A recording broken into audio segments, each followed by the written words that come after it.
Hi, second graders. It's Mrs. Rosenzweig from Floral Street School. Today, you are going to need your pillar that you filled out from yesterday. Yesterday, you had the choice of choosing 3 different things that you could write about, and hopefully, you kept that pillar in a safe spot. Go ahead and pause the video and find your pillar from yesterday. So once you have your pillar, go ahead and read it over. So I just scanned through mine to make sure that all the parts were filled in and they made sense and that there was nothing else that I wanted to add. And now our goal for today is that we are going to be turning this pillar into our writing piece. So I actually wrote my writing piece already, and I color coded each part of my writing.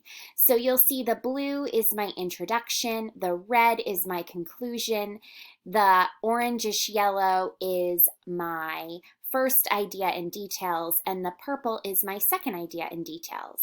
So let's take a closer look at how I took what was on my pillar and put it into writing. So for my introduction, I knew that I wanted to use the hook, "Are you able to vote?" So I started with that, "Are you able to vote?" And then I added some other interesting information. I like to put 2 or 3 sentences in my introduction. Voting is an important part of being a part of a democracy. It gives you the chance to have a say. Okay, so then I look at my second idea. And I'm going to talk about who can vote. So I'm going to go ahead and introduce my idea.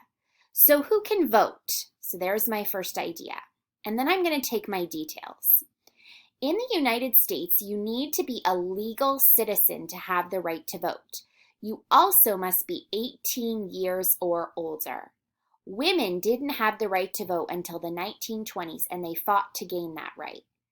To know specifics about the right to vote, you can find the actual laws in the Constitution. So I even added, I added some words to make. These are just notes. They're not complete sentences. So I actually went over here and I made sure that everything is put in complete sentences.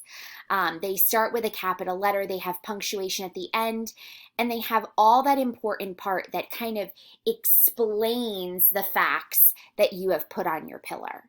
Remember, your pillar is what I like to call caveman speak. It's just words and not complete sentences. Words are phrases. So the difference between your pillar and your writing is that you're using complete sentences. Okay, so my second idea is, what is it that we vote for and how?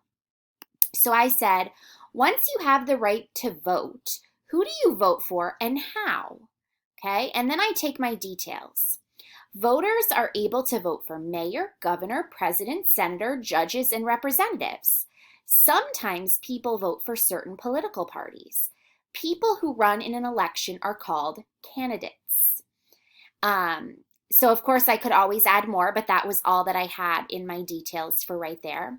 I could always go back to the facts and see if there were any other things that I wanted to add.